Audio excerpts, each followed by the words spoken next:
Hey everyone, and welcome. First, a huge shout out to our friend Micky for making this whole thing possible. What you're about to see is a special re-edit. We've taken a fantastic episode from the Sip&Talk podcast and boiled it down to the absolute essential highlights for you. So let's just get right into it. The other day, Sunny from Sip&Talk was just having a normal morning, scrolling through her phone, and then she saw it. Yep, this comment from a total stranger. And her immediate gut reaction? To fight back, right? To defend her work. She felt that surge of anger, that need to prove this person wrong. And I mean, come on, who hasn't been there? And that really gets us to the core question we're tackling. Why does that impulse to reply, to engage, feel so necessary, when in reality, it's a total trap? Because as we're about to see, hitting reply might just be the biggest mistake you can make. And that's really the heart of our guide today. We're talking about how you can win these online battles by simply refusing to even play the game. We're going to break down the psychology, the economics, and even the geopolitics of why ignoring trolls is actually your most powerful move. So, here's our game plan. First, we'll look at why it's a completely unfair fight. Then, we'll dissect the anatomy of a troll to see what makes them tick. After that, things get a little weird when we talk about fighting ghosts and machines, and finally, we'll wrap it all up with your winning strategy to take back your energy. All right, let's kick things off with the economics. Why is getting into it with a troll just a fundamentally terrible deal for you, right from the very beginning? Well, it's what some people call asymmetric warfare, and the imbalance is just wild. Look at your side of the ledger. You're pouring in your time, your emotional energy, your fact-checking, you're even creating actual physical stress in your body. And what's their cost? 5 seconds. 5 seconds of typing. It's an incredibly lopsided trade. And this isn't just a feeling, We've got data on this. A study from 2023 actually measured how people felt after these interactions.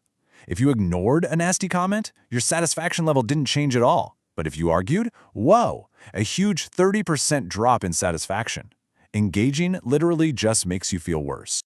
It all comes down to something called opportunity cost. Every single minute you waste crafting that perfect Woody comeback is a minute you've lost forever. That's time you could have been creating something new or connecting with people who actually support you. Or, just living your life. You're giving up a guaranteed positive for a guaranteed negative. Okay, so we know it's a bad deal. Now let's get into the psychology of it. What is actually going on inside a troll's head?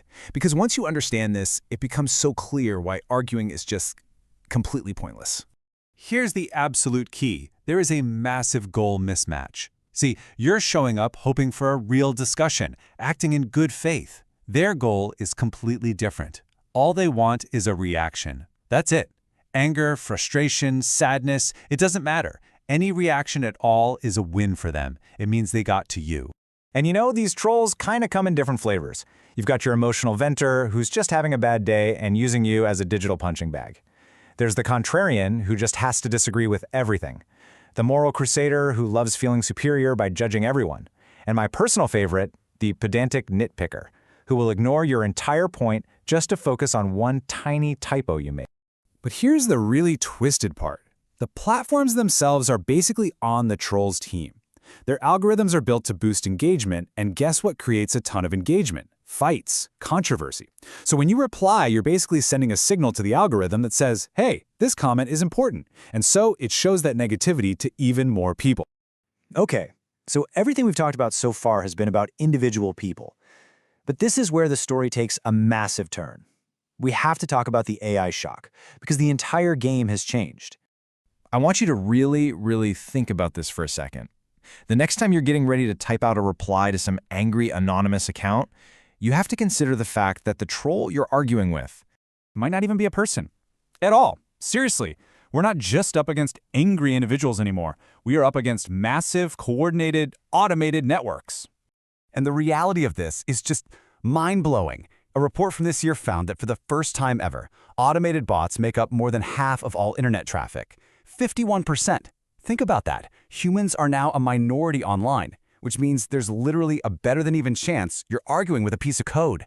And this isn't just about trolling for fun anymore. This is what national security experts are calling cognitive warfare.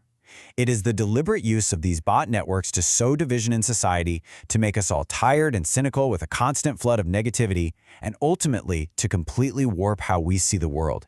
And the scale of this is hard to even wrap your head around.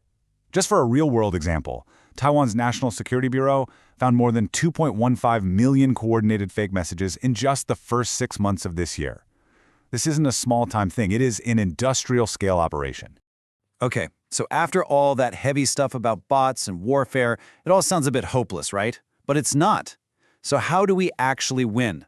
Well, the strategy is surprisingly simple. It just takes a little discipline. Let's talk about how you can reclaim your energy. It all comes down to what I call the 3 non-principles. It's super simple. Number 1, don't feed them. Give them absolutely nothing. No reply, no angry emoji, nothing. Just block, mute, or hide. Starve them. Number 2, don't internalize it. That comment says everything about them and nothing about you. And number 3, don't dwell. The second you see it, just pivot. Immediately turn your attention to something, anything positive. And all of this leads to the ultimate power move, the smart pivot. This is where you consciously take all that time and all that emotional energy you just saved by not fighting, and you immediately reinvest it. Use it to reply to a nice comment from a real supporter. Use it to start your next project. Use it to go for a walk. You are literally turning their attempt to create negativity into a concrete positive for yourself. So if you remember only one thing, let it be this. Arguing with a troll is trading your emotional gold for their digital garbage. It is, without a doubt, the worst trade you could ever make. Now, if you like this breakdown and you want to keep the conversation going, you should definitely subscribe to the full Sip and Talk podcast. They do deep dives like this all the time. And for something completely different, you have got to check out our sponsor Micky's channel. It's full of fun memes and amazing travel vlogs. We put the links for both right down in the description for you. So I'll just leave you with this one final thought. Now that you have the strategy, the only question left is, what are you going to build with all that time and energy you're about to take back? Thanks so much for watching.